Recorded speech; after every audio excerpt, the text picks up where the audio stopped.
This week on Network Africa, the federal government of Nigeria insists that despite the Boko Haram insurgency, the government still has the upper hand. Then a ceasefire deal is violated in South Sudan as fighting continues in the town of Malakal. And there is nothing that is calm in Malakal. Malakal is chaotic and fragile. Plus, what will the economic future of Egypt look like now that the lives of foreign tourists are being threatened? And despite the growing tension since the ousting of President Mohammed Morsi, Egyptians still make time to be merry. Welcome to Network Africa with me, Cynthia Are. Let's start things off right here in Nigeria. Now, in spite of the concerns raised by the governor of Borno State, Kashim Shettima, over the Boko Haram insurgents, the federal government remains optimistic and has given the assurance that its war against terror is being won and there's no need to panic.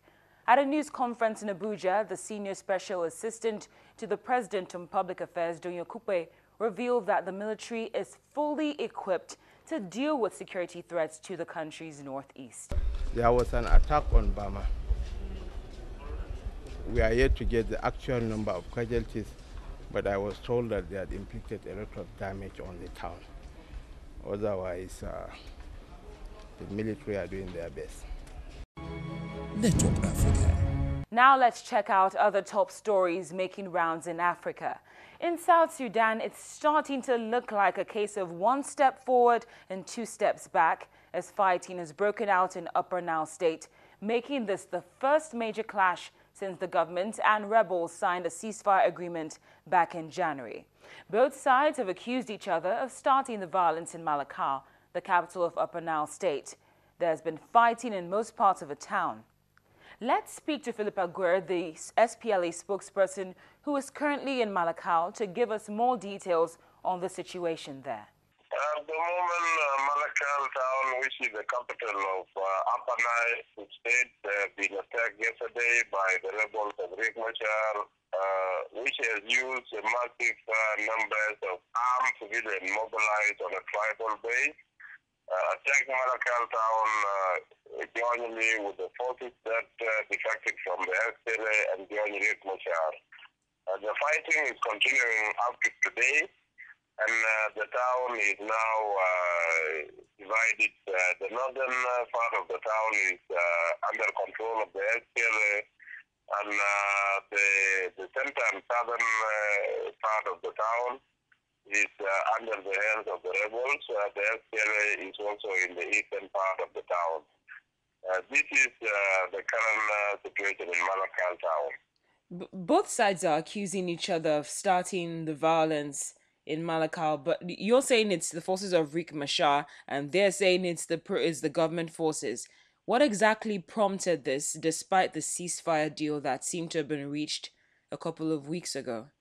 I think it is those who do not know the geography of South Sudan, and people like you may be confused. The SPLA has been controlling the town, and these forces of rebellion have been advancing from distance as far as 100 to 200 kilometers, where they mobilize from the eastern part of the border of South Sudan with Ethiopia, and from Jonglei State. So they cannot confuse anybody that we have a ceasefire.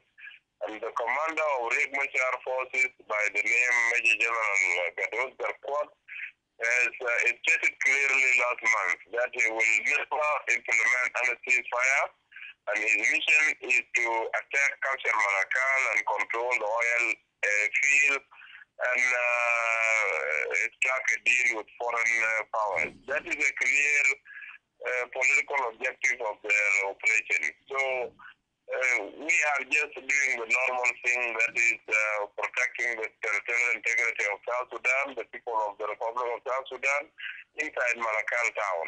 All right. That is, there's nothing beyond that. Now, what's the situation there at the moment? Are things looking a lot better than they were yesterday when the violence first started in Malakal? You can imagine if the town is divided and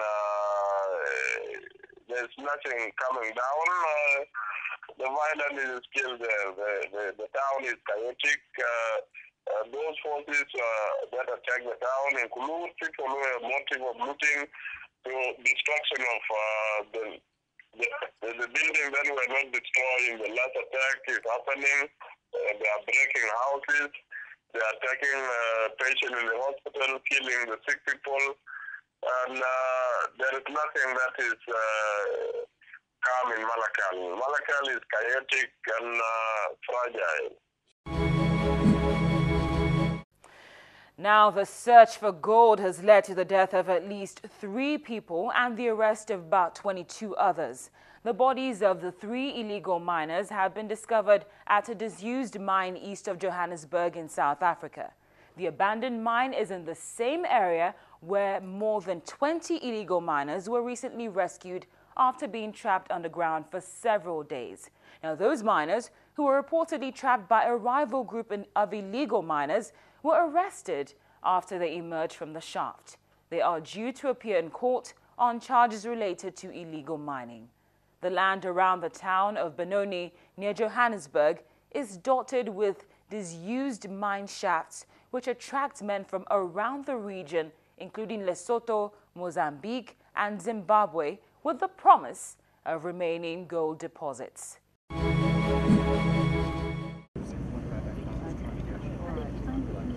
On the 17th of February, 10 of the men emerged covered in dust in a field in Benoni, a town east of Johannesburg, adding to the dozen who came up the previous day after a crane removed a concrete slab blocking their exit.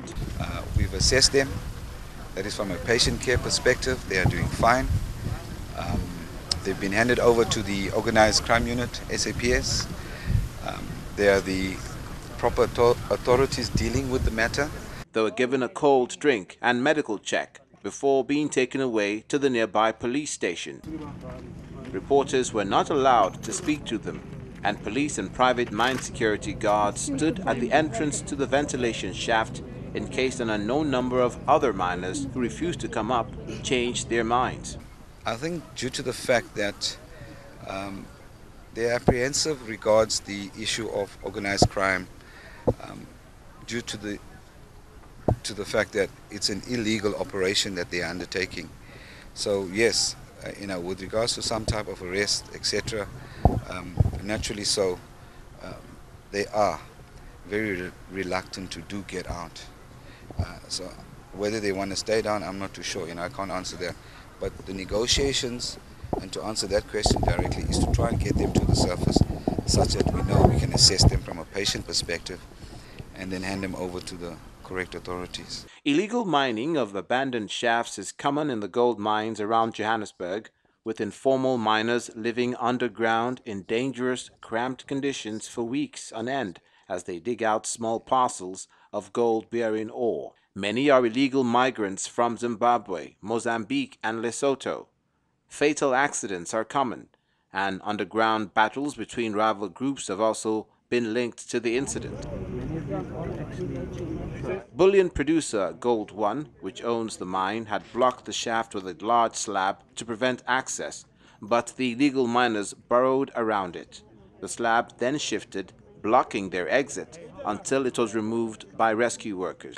3 more artisanal miners emerged out of a disused and temporarily blocked shaft near Johannesburg on Tuesday, February 18th, after initially refusing rescuers' help, fearing arrest. They followed 22 miners who had come out of the gold mine at Benoni. All were charged with illegal mining at the workings. After the break on Network Africa, will Uganda bow to the pressure from Washington not to sign the anti-gay bill into law? Find out in a moment.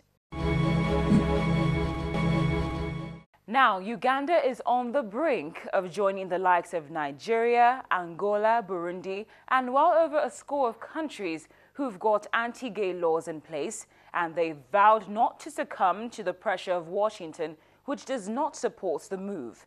In fact, the Ugandan Ethics and Integrity Minister, Simon Lokodo, is going as far as accusing the United States of using blackmail to coerce the country against signing an anti-homosexuality law. U.S. President Barack Obama has warned that enacting the law would complicate U.S. relations with Uganda and would be a step backward for Ugandans. However, Uganda's Ethics and Integrity Minister Simon Lokodo dismissed Obama's comments aimed at President Yoweri Museveni, saying the U.S. leader had chosen the right direction for himself by marrying his wife, Michelle. Diplomacy is related to respect of each other. If you want to downtrod, minimize, reduce the dignity of another person, then that is no diplomacy either. Actually, it becomes blackmail. If I met him today, I would say, Obama, you're African yourself, you know that behavior is strange. You shouldn't just get obsessed with ideas that are not innate in you. And therefore, behave like a human person and choose the right way to behave. Why did you choose Rachel and not another man? Not because that's the proper way to go. Now, why do you allow other people to go the wrong way? It means you're also a irresponsible president. What you should do is stand for what is right and stand for what is true. That is being a president. Since indicating that it would sign the law, widely criticized as harsh and unjust for penalizing adults based on their sexual orientation, Museveni has come under swift and intense pressure not to sign the bill into law, which was passed by the Ugandan parliament in December. Uganda is a key regional ally of Washington, especially in the fight against Islamic extremism in Somalia. The U.S. is one of the largest donors of foreign aid to Uganda and in recent years has sent more than $400 million a year to the country.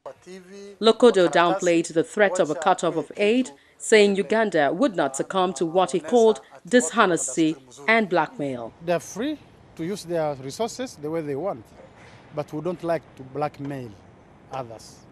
It is very dishonest, very irresponsible and unfriendly of persons to attach a behavior of another community to their sharing resources. This, I think, is not fair. It is by itself immoral because these resources will be shared by all, irrespective of one's religious, one's cultural and customary affiliation. The bill was first introduced in 2009 and initially proposed a death sentence for homosexual acts, but was amended to prescribe jail terms, including life in jail for what it called aggravated homosexuality. UNAIDS, the United Nations agency responsible for HIV and AIDS, warned in a statement on Tuesday that the law would have health implications. The statement said studies had shown that gay people were likely to shun HIV testing, prevention and treatment services when they face discrimination, prosecution or jail.